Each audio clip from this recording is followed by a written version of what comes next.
भगवती महाशक्ति ही परम ब्रह्म परमात्मा है, जो विभिन्न स्वरूपों में विभिन्न लीलाएं करती हैं। इन्हीं की शक्ति से ब्रह्मा विश्व की उत्पत्ति करते हैं। इन्हीं की शक्ति से विष्णु सृष्टि का पालन करते हैं और शिव जगत का संहार करते हैं। अर्थात यही सृजन, पालन और संहार करने वाली आद्या पराशक्ति है। ये ही पराशक्ति नवदुर्गा 10 महाविद्या हैं। ये ही अन्नपूर्णा, जगत धात्री, कात्यायनी, ललितांबा हैं। गायत्री, भुवनेश्वरी, काली, तारा, बंगला, षोडशी, त्रिपुरा, धूमावती, मातंगी, कमला और पद्मावती, दुर्गा आदि इन्हीं के रूप हैं। ये ही शक्तिमान और ये ही शक्ति हैं। ये ही नर और नारी हैं और ये ही माता और धाता तथा पितामह भी हैं। जय माता दी। प्रिय भक्तगणों, अब तक के चैत्र माह के देवी भागवत पुराण के प्रथम अध्याय में आपने सुना कि किस प्रकार महर्षि वेद व्यास के मन से शंकाओं को दूर करते हुए माँ भगवती ने उन्हें अपने रूप से परिचित कराया कि वही परम ब्रह्म है, वे ही माता पिता पितामह हैं, वही ब्रह्मा विष्णु शिव की उत्पत्ति करता है। सृष्टि के उत्पत्ति के पूर्व भी माँ पराशक्ति हैं और विनाश के बाद भी सब उनकी माया है। अब आप सुनेंगे चैत्र मास महत्तम देवी भागवत पुराण का दूसरा अध्याय। 88,000 महर्षियों ने श्री वेद व्यास जी के परम शिष्य सूत जी से प्रार्थना की, हे ज्ञान सागर, आपके श्री मुख से विष्णु भगवान और शंकर के देवी चरित्र तथा अद्भुत लीलाएं सुनकर हम बहुत ही सुखी हुए, ईश्वर में आस्था बढ़ी और ज्ञान प्राप्त किया। अब कृपा करके मानव जाति को समस्त सुखों को उपलब्ध कराने वाले, आत्मिक शक्ति देने वाले तथा भोग और मोक्ष प्रदान करने वाले पवित्रतम पुराण सुनाकर अनुग्रहित कीजिए। मुनियों के ऐसे वचन सुनकर महामुनि सूत जी ने अनुग्रह स्वीकार किया। उन्होंने कहा, जन कल्याण की लालसा से आपने बड़ी ही सुंदर इच्छा प्रकट की है, मैं आप लोगों को उससे सुनाता हूँ। यह सच है कि श्रीमद् देवी भागवत पुराण सभी शास्त्रों तथा धार्मिक ग्रंथों में महान है। इनके सामने बड़े बड़े तीर्थ और व्रत नगण्य हैं। इस पुराण के सुनने से पाप सूखे वन की भांति जलकर नष्ट हो जाते हैं, जिससे मनुष्य को शोक, क्लेश, दुख आदि नहीं भोगने पड़ते। जिस प्रकार सूर्य के प्रकाश के सामने अंधकार छट जाता है, उसी प्रकार भागवत पुराण के श्रवण करने से मनुष्य के सभी कष्ट, व्याधियां और संकोच समाप्त हो जाते हैं। हे ऋषियों, महर्षि पराशर और देवी सत्यवती के संयोग से श्रीमन नारायण के अंशावतार वेद व्यास जी का जन्म हुआ। व्यास जी ने अपने समय और समाज की स्थिति पहचानते हुए वेदों को 4 भागों में विभक्त किया और अपने 4 पदु शिष्यों को उसका बोध कराया। इसके पश्चात वेद अध्ययन के अधिकार से वंचित नर नारियों का मंद बुद्धियों के कल्याण के लिए 18 पुराणों की रचना की, ताकि वे सभी धर्म पालन में समर्थ हो सकें। सूत जी ने कहा, महात्मन, गुरु जी के आदेशानुसार सहस्त्र पुराणों के प्रसार एवं प्रचार का दायित्व मुझ पर आया, किंतु भोग और मोक्षदाता भागवत पुराण स्वयं गुरु जी ने जन्मेजय को सुनाया। आप जानते हैं, जन्मेजय के पिता राजा परीक्षित को तक्षक सर्प ने डस लिया था और राजा ने अपनी हत्या के कल्याण के लिए श्रीमद् भागवत पुराण का श्रवण किया था। राजा ने 9 दिन निरंतर लोक माता भगवती दुर्गा की पूजा आराधना की तथा मुनि वेद व्यास जी के मुख से लोक माता की महिमा से पूर्ण भागवत पुराण का श्रवण किया। देवी पुराण के पढ़ने व सुनने से भयंकर रोग, अतिवृष्टि, अनावृष्टि, भूत प्रेत बाधा, कष्ट योग और दूसरे आदि भौतिक, आदि दैविक तथा आदि दैहिक कष्टों का निवारण हो जाता है। सूत जी ने इसके लिए एक कथा का उल्लेख करते हुए कहा, वसुदेव जी द्वारा देवी भागवत पुराण का फल ही था कि प्रसेनजीत को ढूंढने गए श्री कृष्ण संकट से मुक्त होकर सकुशल घर लौट आए थे। इस पुराण के श्रवण करने से दरिद्र धनी, रोगी निरोगी, पुत्रहीन स्त्री पुत्रवती हो जाती है। ब्राह्मण, क्षत्रिय, वैश्य तथा शूद्र चतुर्वर्णों के व्यक्तियों द्वारा समान रूप से पठनीय एवं श्रवण योग्य यह पुराण आयु, विद्या, बल, धन, यश तथा प्रतिष्ठा देने वाला अनुपम ग्रंथ है।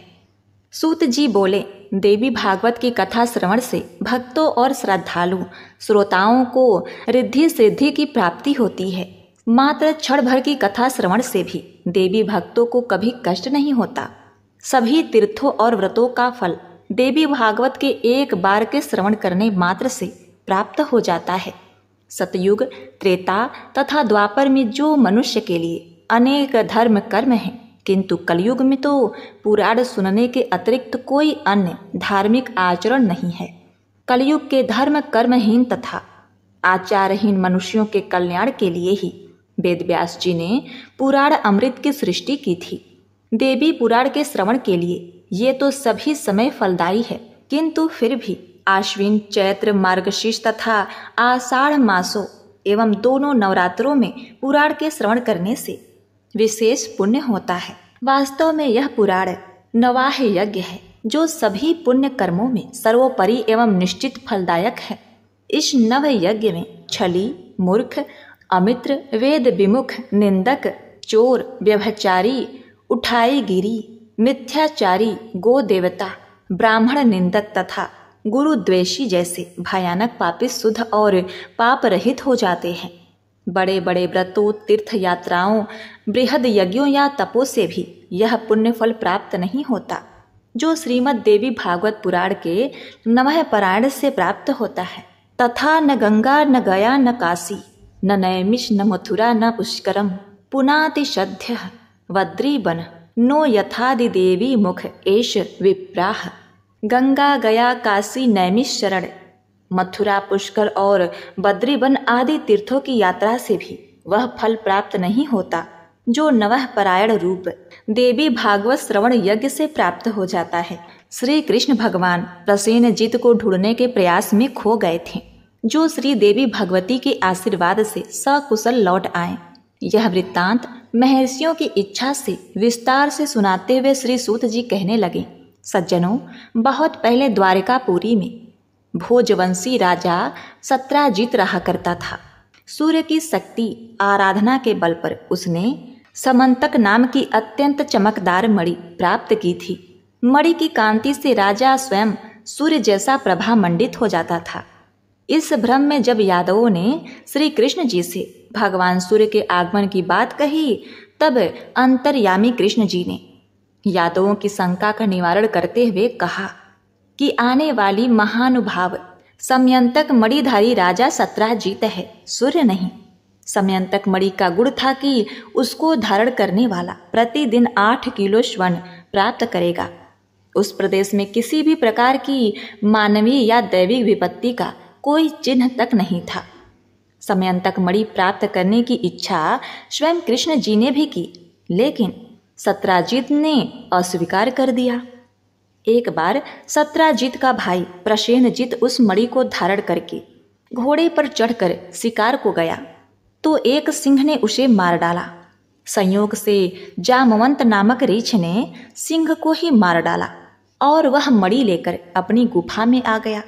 जामवंत की बेटी मणि को खिलौना समझकर खेलने लगी। प्रसेनजित के न लौटने पर द्वारिका में यह आफत फैल गई कि कृष्ण जी को सत्राजित द्वारा मणि देने से इनकार करने पर दुर्भाग्यवश कृष्ण ने प्रसेनजित की हत्या कर दी और मणि पर अपना अधिकार कर लिया। इस अफवाह से दुखी होकर भगवान श्री कृष्ण प्रसेनजित को खोजने के लिए निकल पड़े। वन में कृष्ण और उनके साथियों ने प्रसेनजित के साथ एक सिंह को भी मरा पाया। उन्हें वहां रीछ के पैरों के निशान के संकेत मिले, जो भीतर के गुफा में प्रवेश के सूचक थे। इससे कृष्ण जी ने सिंह को मारने तथा मणि के रीछ के पास होने का अनुमान लगाया। अपने साथियों को बाहर रहकर प्रतीक्षा करने के लिए कहकर स्वयं कृष्ण गुफा के भीतर प्रवेश कर गए। काफी समय बाद भी कृष्ण के वापस न आने पर निराश होकर लौटे साथी ने कृष्ण के भी मारे जाने का मिथ्या प्रचार कर दिया। कृष्ण के न लौटने पर उनके पिता वसुदेव पुत्र शोक से व्यथित हो उठे। उसी समय महर्षि नारद आ गए। समाचार जानकर नारद जी ने वसुदेव जी से श्रीमद् देवी भागवत पुराण के श्रवण का उपदेश दिया। वसुदेव जी माँ भगवती की कृपा से पूर्व परिचित थे। उन्होंने नारद जी से कहा, देवर्षि, कारावास रहते हुए जब 6 पुत्र कंस के हाथों मारे जा चुके थे तो हम दोनों पति पत्नी काफी व्यथित और असंतुलित हो गए थे। तब अपने कुल पुरोहित महर्षि गर्ग से परामर्श किया और कष्ट से छुटकारा पाने का उपाय पूछा। देवगुरु ने जगदम्बा माँ की गाथा का पारायण करने को कहा। कारागार में होने के कारण मेरे लिए यह संभव नहीं था, अतः गुरुदेव से ही यह कार्य संपन्न कराने की प्रार्थना की।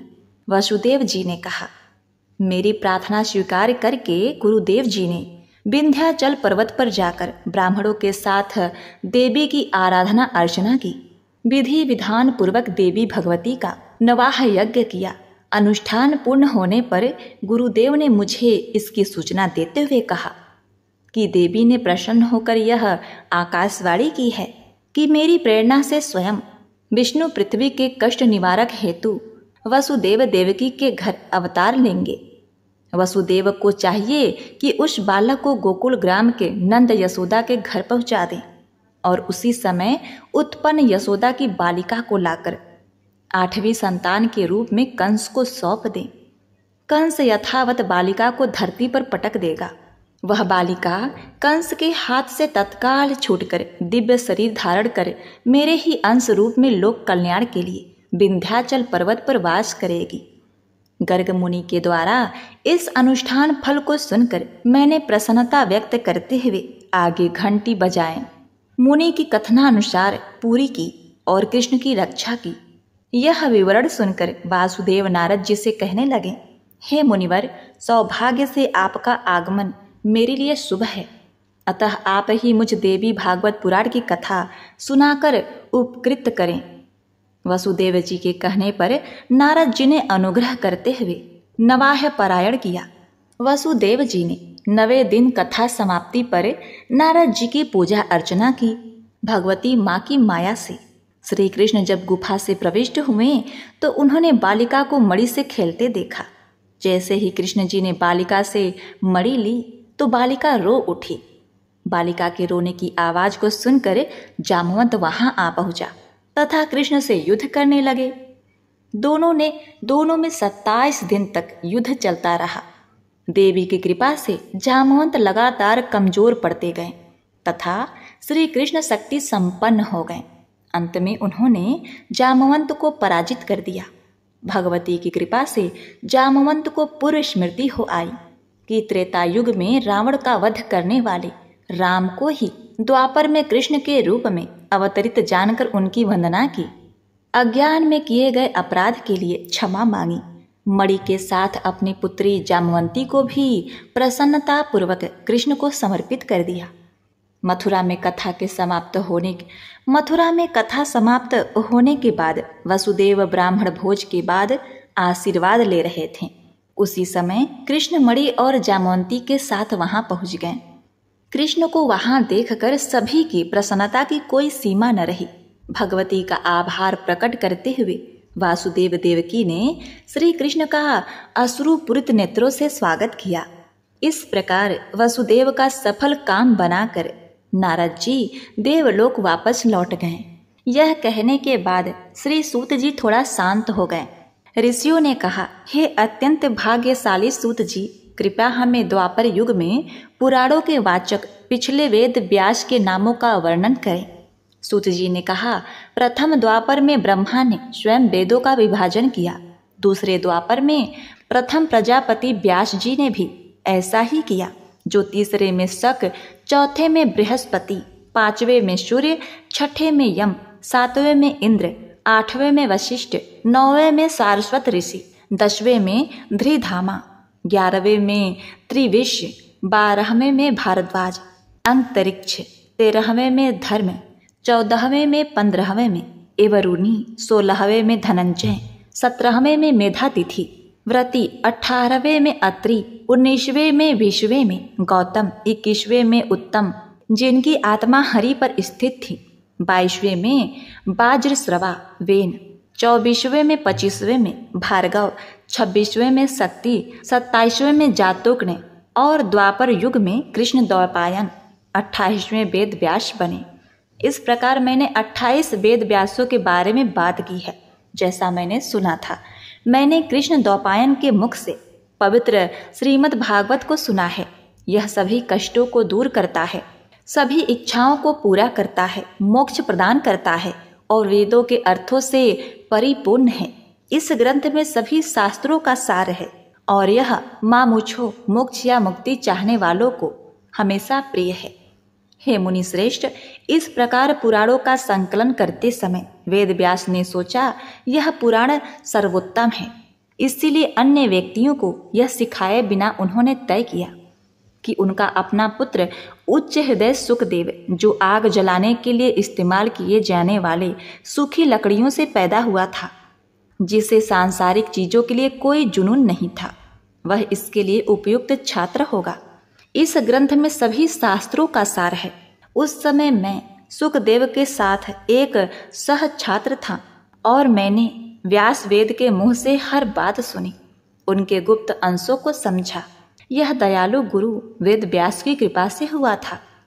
देवी भागवत पुराण के अनुसार आगत मुनियों को यह कथा सुनाते हुए श्री सूत जी बोले, श्रद्धालु ऋषियों, कथा श्रवण के लिए श्रद्धालु जनों को शुभ मुहूर्त निकालने के लिए किसी ज्योतिषविद से सलाह लेनी चाहिए या फिर नवरात्रों में ही यह कथा श्रवण उपयुक्त है। इस अनुष्ठान की सूचना विवाह के समान ही अपने सभी बंधु बांधवों को, सगे संबंधियों, परिचितों, ब्राह्मण, क्षत्रिय, वैश्य, शूद्र एवं नारियों को भी आमंत्रित करना चाहिए। जो जितना अधिक समय श्रवण में दे सके उतना अवश्य दें। सभी आगंतुकों का स्वागत सत्कार आयोजन का धर्म है। कथास्थल को गोबर से लीप कर एक मंडप और उसके ऊपर एक गुंबद के आकार का चंदोवा लटकाकर उसके ऊपर देवी की चित्र युक्त ध्वजा फहरा देनी चाहिए। कथा सुनाने के लिए सदाचारी, कर्मकांडी, निर्लोभी, कुशल उपदेशक को ही नियुक्त करना चाहिए। प्रातःकाल स्नान आदि से निवृत्त होकर स्वच्छ वस्त्र धारण कर कलश की स्थापना करनी चाहिए। गणेश, नवग्रह, योगिनी, मातृका, क्षेत्रपाल, वटुक, तुलसी, विष्णु तथा शंकर आदि की पूजा करके भगवती दुर्गा की आराधना करनी चाहिए। देवी की षोडशोपचार पूजा अर्चना करके देवी भागवत ग्रंथ की पूजा करनी चाहिए तथा देवी यज्ञ निर्विघ्न समाप्त होने की अभ्यर्थना करनी चाहिए। प्रदक्षिणा और नमस्कार करते हुए देवी की स्तुति आरंभ करनी चाहिए। तत्पश्चात ध्यानावस्थित होकर देवी कथा श्रवण करनी चाहिए। कथा के श्रवण काल में श्रोता एवं वक्ता को क्षौर कर्म नहीं करना चाहिए। भूमि पर शयन, ब्रह्मचर्य का पालन, भोजन, संयम, शुद्ध आचरण, सत्य भाषण तथा अहिंसा का व्रत लेना चाहिए। तामस पदार्थ यथा प्याज, लहसुन, मांस, मंदिरा आदि का भक्षण भी वर्जित है। स्त्री प्रसंग का बलपूर्वक त्याग करना चाहिए। नवया यज्ञ की समाप्ति पर 9वें दिन अनुष्ठान उद्यापन करना चाहिए। उस दिन वक्ता तथा भागवत पुराण दोनों की पूजा करनी चाहिए। ब्राह्मण तथा कुमारियों को भोजन एवं दक्षिणा देकर तृप्त करना चाहिए।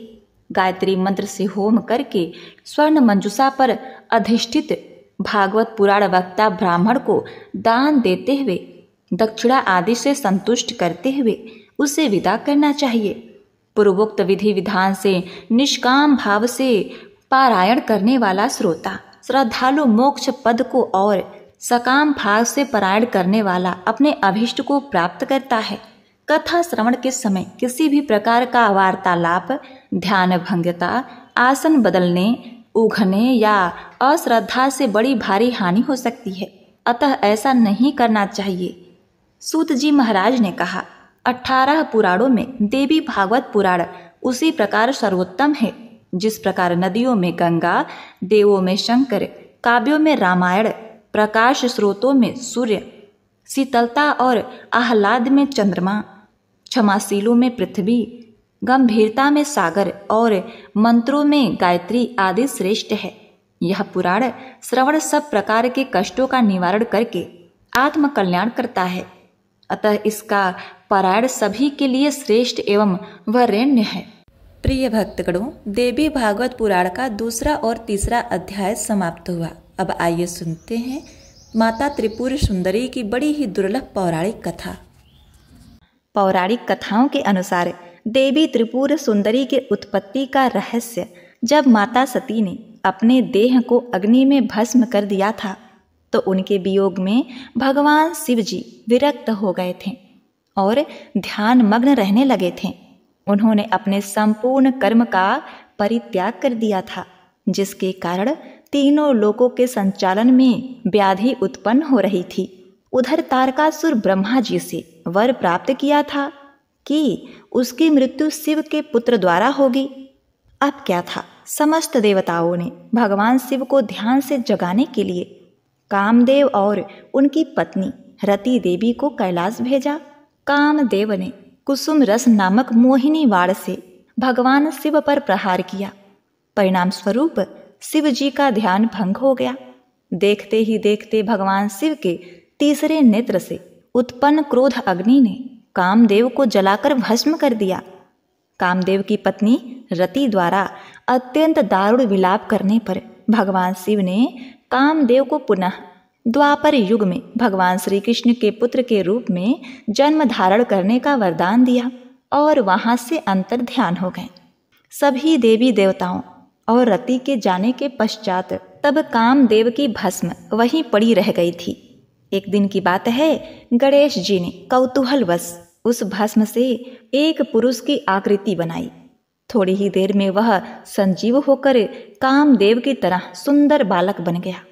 उसे देखकर गणेश जी ने उसे गले से लगा लिया और कहा, तुम भगवान शंकर की स्तुति करो। उस बालक को शतरुद्रीय का भी उपदेश दिया। उसका नाम आगे चलकर भंडासुर हुआ। भंड ने श्री गणेश की आज्ञा का पालन किया और वह भगवान शिव की घनघोर तपस्या करने लगा। घोर तपस्या से प्रसन्न होकर भगवान शंकर ने उसे वर मांगने को कहा। उसने यह मांगा कि मैं देवता आदि किसी प्राणी से न मारा जाऊं। शिव ने उसे मुंह मांगा वर दे दिया तथा साथ ही दिव्य अस्त्र शस्त्र भी दिए। उन्होंने उसे 60,000 वर्ष का राज भी दे दिया। यह सब देखकर ब्रह्मा जी ने ही पहले उसे भंड भंड कहा था, तभी से उसका नाम भंड पड़ गया। साथ ही शिव के क्रोध से उत्पन्न होने के कारण भी उसे भंड कहा गया। वह तमोगुण संपन्न था। प्रिय भक्तगणों, भंडासुर के वरदान मिलने की बात थोड़ी ही देर में संपूर्ण भुवनों में फैल गई। दैत्यों के पुरोहित शुक्राचार्य जी यह समाचार पाकर भंडासुर के पास आए। शोणितपुर को फिर से सुसज्जित कराकर वहां भंडासुर का अभिषेक कर दिया। प्रारंभ में भंडासुर शिव जी की अर्चना करता और उनके आदेश पर चलता था। उसके अनुयायी दैत्य भी धर्म का अनुसरण करते थे। इस तरह सौभाग्यशाली भंड की सुख समृद्धि के 60,000 वर्ष देखते ही देखते बीत गए। बाद में वह माया की चपेट में पड़ गया। अब 4 पत्नियों से उसे संतोष न था। वह एक दिव्य वीरांगना के मोह में पड़ गया। अब क्या था, भंडासुर धीरे धीरे तीनों लोकों पर भयंकर उत्पात मचाने लगा। देवराज इंद्र के राज्य के समान ही भंडासुर ने स्वर्ग जैसे राज्य का निर्माण किया तथा राज्य करने लगा। तदवंतर भंडासुर ने स्वर्ग लोक पर आक्रमण कर दिया। देवराज इंद्र और स्वर्ग के राज्य को चारों ओर से घेर लिया। भयभीत इंद्र नारद मुनि के शरण में गए और इस समस्या के निवारण का उपाय पूछा। तब देवर्षि नारद ने माता पराशक्ति की यथाविधि अपने रक्त तथा मांस से आराधना करने का परामर्श दिया। देवराज इंद्र ने देवी की आराधना की और मां पराशक्ति, जो पूरे ब्रह्मांड की अधिष्ठात्री देवी हैं, त्रिपुर सुंदरी के रूप में प्रकट हो गईं। प्रिय भक्तगणों, भंडासुर श्री गणेश जी का परम भक्त था। हर कार्य को करने से पहले गणेश जी का नाम लिया करता था, इसीलिए उसका कार्य सिद्ध हो जाता था। कहते हैं कि जिस पर गणेश जी की महिमा होती है उसका कार्य कभी भी अधूरा नहीं रहता, और इसी बात को भंडासुर अच्छे से समझता था। वह भक्ति को शक्ति के रूप में इस्तेमाल कर रहा था। इसी कारण सभी देवताओं ने मां पराशक्ति का आवाहन किया था क्योंकि वह समस्त भूमंडल, समस्त ब्रह्मांड की अधिष्ठात्री देवी हैं। उनके अंदर सब समाहित है। वही उस भंडासुर को मार सकती थी। भंडासुर अत्यंत ही शक्तिशाली दैत्य था। उसे वरदान था कि उसके साथ जो भी लड़ेगा तो उससे लड़ने वाले की शक्ति आधी हो जाएगी। देवताओं के घनघोर आराधना करने के बाद माँ पराशक्ति प्रकट हो गई थी।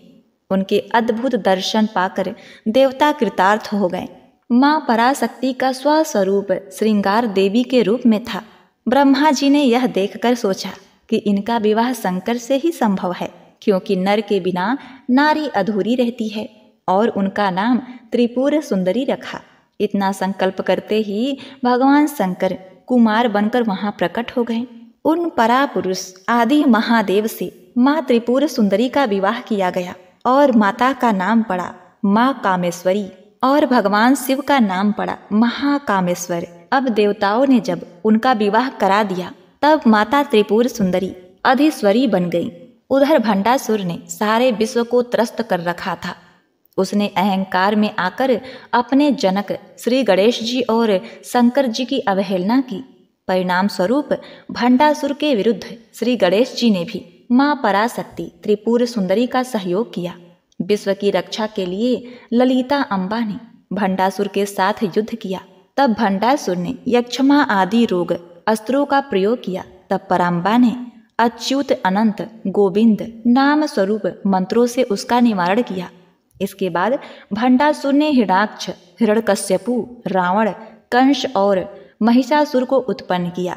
तब ललिता अम्बा ने अपने 10 उंगलियों के नख से वराह, नरसिंह, राम, कृष्ण, दुर्गा आदि को उत्पन्न किया। युद्ध के अंतिम भाग में माँ त्रिपुर सुंदरी ने कामेश्वरा शस्त्र से भंडासुर का वध किया और इस तरह देवी माँ ने त्रिपुर सुंदरी स्वरूप से प्रकट होकर भंडासुर वध कर देवताओं पर कृपा की और समस्त देवताओं को भय मुक्त किया। इस तरह उनका नाम हुआ ललिता देवी। देवी ललिता आदि शक्ति का वर्णन देवी पुराण में प्राप्त होता है। भगवान शंकर को हृदय में धारण करने पर सती नैमिष में लिंग धारिणी नाम से विख्यात हुई। इन्हें ललिता देवी के नाम से पुकारा जाने लगा। एक अन्य कथा के अनुसार ललिता देवी का प्रादुर्भाव तब होता है जब भगवान द्वारा छोड़े गए चक्र से पाताल समाप्त होने लगा। इस स्थिति से विचलित होकर ऋषि मुनि भी घबरा जाते हैं और संपूर्ण पृथ्वी धीरे धीरे जलमग्न होने लगी। तब सभी ऋषि माता ललिता देवी की उपासना करने लगते हैं। उनकी प्रार्थना से प्रसन्न होकर देवी जी प्रकट होती हैं तथा इस विनाशकारी चक्र को थाम लेती हैं। सृष्टि पुनः नव जीवन को पाती है। माँ त्रिपुर सुंदरी का वर्ण सुनहरा है तथा वे लाल रंग के वस्त्र धारण किए हुए हैं। उनके शरीर पर तेज चमक है जो उनके द्वारा पहने गए कई तरह के आभूषणों के कारण भी है। उनके सिर पर एक मुकुट है तथा केस खुले हुए हैं। भगवान शिव के ही समान उनके 3 नेत्र हैं। माँ षोडशी के 4 हाथ हैं जिसमें उन्होंने पुष्प रूपी 5 बाण, धनुष, अंकुश एवं फंदा पकड़ रखा है। ये कमल के आसन पर विराजमान है। प्रिय भक्तगणों, माँ त्रिपुर सुंदरी के कई नाम हैं। इनका नाम षोडशी भी है। षोडशी माँ सती का यह रूप 16 वर्ष का था, इसीलिए इनका नाम षोडशी पड़ा। त्रिपुर सुंदरी का अर्थ तीनों लोकों में सबसे सुंदर होने के कारण इन्हें त्रिपुर सुंदरी के नाम से जाना जाता है। और इनका नाम राजेश्वरी है। इनका नाम ललिता भी है। इसके अलावा इन्हें लीलावती, कामाक्षी, कामेश्वरी, ललितांबिका, ललिता गौरी इत्यादि नामों से भी जाना जाता है। देवी के आसन को ब्रह्मा, विष्णु, शिव और यमराज अपने मस्तक पर धारण करते हैं। देवी 3 नेत्रों से युक्त और मस्तक पर अर्धचंद्र धारण करती हैं। देवी त्रिपुर सुंदरी अपने भक्तों की हर प्रकार की मनोकामनाओं को पूर्ण करती हैं। उनकी हर विपत्ति को दूर करती हैं। उन्हें अभय प्रदान करती हैं। कहा जाता है देवी त्रिपुर सुंदरी की पूजा करने से आत्मिक बल, यश और कीर्ति की प्राप्ति होती है। माता की सामान्य पूजा दिन में अभिजीत या किसी शुभ मुहूर्त में होती है और माँ की तांत्रिक पूजा या साधना निशिता काल में होती है। तो एक बार प्रेम से बोलिए जय माता दी, जय हो माता पराशक्ति, जय हो माँ त्रिपुर सुंदरी। अपने भक्तों का कल्याण करो माँ। ओम नमः शिवाय। जय माता दी। अम्बे तू है जगदम्बे काली, जय दुर्गे खप्पर वाली, तेरे ही गुण गाए भारती। ओ मैया हम सब उतारे तेरी आरती। तेरे भक्त जनों पर भीड़ पड़ी है मैया भारी, दानव दल पर टूट पड़ो माँ करके सिंह सवारी। 100 सिंहों से तू बलशाली, अष्टभुजाओं वाली, दुष्टों को पल में संहारती। ओ मैया हम सब उतारे तेरी आरती। अम्बे तू है जगदम्बे काली, जय दुर्गे खप्पर वाली, तेरे ही गुण गाएं भारती। ओ मैया हम सब उतारे तेरी आरती। माँ बेटे का है इस जग में बड़ा ही निर्मल नाता, पूत कपूत सुने हैं पर न माता सुनी कुमाता। सब पे करुणा दर्शाने वाली, अमृत बरसाने वाली, दुखियों के दुखड़े निवारती। ओ मैया हम सब उतारे तेरी आरती। अम्बे तू है जगदम्बे काली, जय दुर्गे खप्पर वाली, तेरे ही गुण गाएं भारती। ओ मैया हम सब उतारे तेरी आरती। नहीं मांगते धन और दौलत, नहीं मांगते सोना माँ, हम तो मांगे माँ तेरे मन में एक छोटा सा कोना। सबकी बिगड़ी बनाने वाली, लाज बचाने वाली, सतियों के संतन को तारती। ओ मैया हम सब उतारे तेरी आरती। अम्बे तू है जगदम्बे काली, जय दुर्गे खप्पर वाली, तेरे ही गुण गाएं भारती। ओ मैया हम सब उतारे तेरी आरती। चरण शरण में खड़े तुम्हारी ले पूजा की थाली, वरद हस्त सर पर रख लो माँ संकट हरने वाली। माँ भर दो भक्ति की रस प्याली, अष्टभुजाओं वाली, भक्तन के कारज तू ही सारती। ओ मैया हम सब उतारे तेरी आरती। अम्बे तू है जगदम्बे काली, जय दुर्गे खप्पर वाली, तेरे ही गुण गाएं भारती। ओ मैया हम सब उतारे तेरी आरती।